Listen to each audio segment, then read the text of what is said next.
Donc grand C, la suite de nations restant privées d'État en Europe orientale.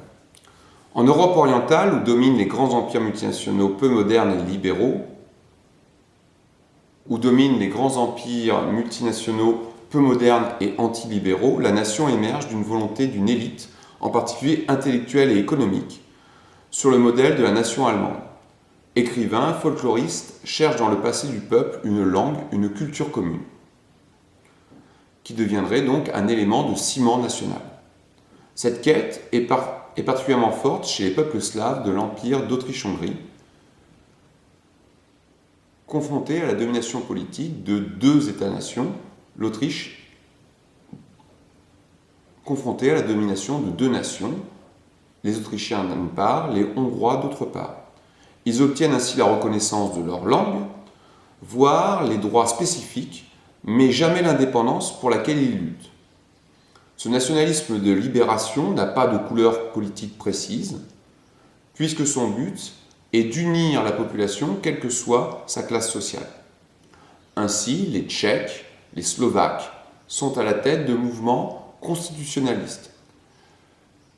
Dans l'espace qui deviendra la Yougoslavie, les peuples croates, serbes ou bosniaques utilisent des méthodes plus radicales, car les sociétés y sont plus traditionnelles, la bourgeoisie et la classe ouvrière moins développées, le sentiment national y reste minoritaire.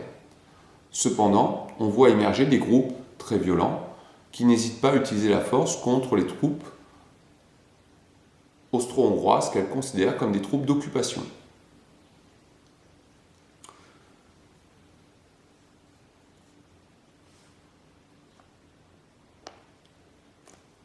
À noter qu'en Europe occidentale, un certain nombre de régions veulent échapper au principe de l'État-nation intégrateur. Ainsi, des nationalismes forts apparaissent en Irlande, en Catalogne, en Corse,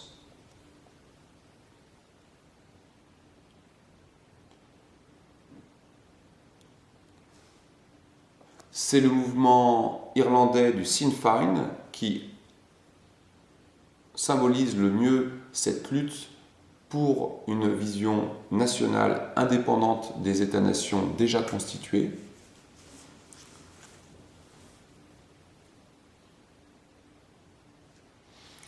L'ensemble de l'émergence du nationalisme et les mouvements politiques qu'il fait naître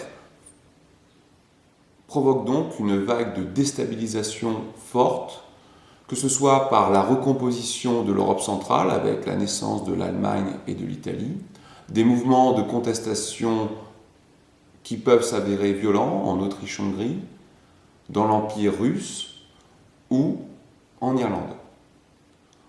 On voit donc là que le nationalisme est une donnée dominante pour comprendre cette fin du XIXe siècle et comprendre en partie les bouleversements de la Première Guerre mondiale et les alliances qui vont se nouer à cette occasion.